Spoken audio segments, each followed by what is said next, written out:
conscious thoughts, but you have to train yourself to not have those conscious thoughts. So that's the thing. Right. Is it starts here. It starts here, training yourself to get into the do mode and not into the how mode. Okay.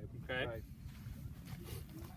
So Trust the process. absolutely. And, and just to kind of go over what we talked about today, we worked on a little bit of swing, right? Mm-hmm.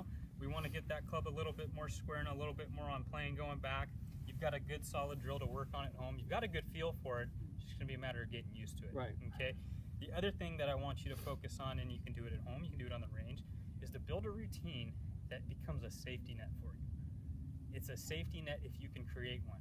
Okay. Mm-hmm. So when I'm in a golf tournament and I'm on the 18th hole and I've got to get a drive in the fairway, my safety net is my routine, because I've gone through it so much. In those nervous moments, I have that to fall back on. I have that to fall back on, right?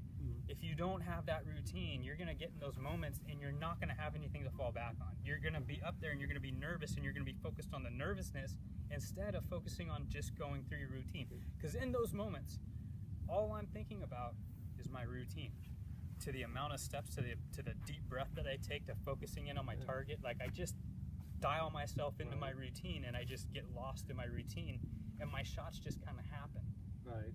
And I consider that to be more of like the zone. When we're not thinking, we're doing, we're allowing things to happen. So I would say for you, your my swings, routine's been kind of all over the place at times. At times, and I think at times we get distracted if we don't have that routine. Yeah. But when we do have that routine, it allows us to not have outside distractions come into play. And that's why it's so important. Right. You know what I mean? So focus on that routine. Nail down that routine. Make sure it encompasses all that we want it to encompass, right? Committing to the shot, trust, accepting results, getting immersed into the target, trusting the routine. If you can do that, when we get out there on the course, these things start to become a little easier to do. Versus when we're still thinking of how up in here, it's too much in too short a time, man. I get there too much. And I would say that bad shots will happen because there's too much going on, regardless of your swing. So if you just focus more on your routine, the other thing will kind of block that out. Hands down, the consistency, mechanics, all that. The consistency.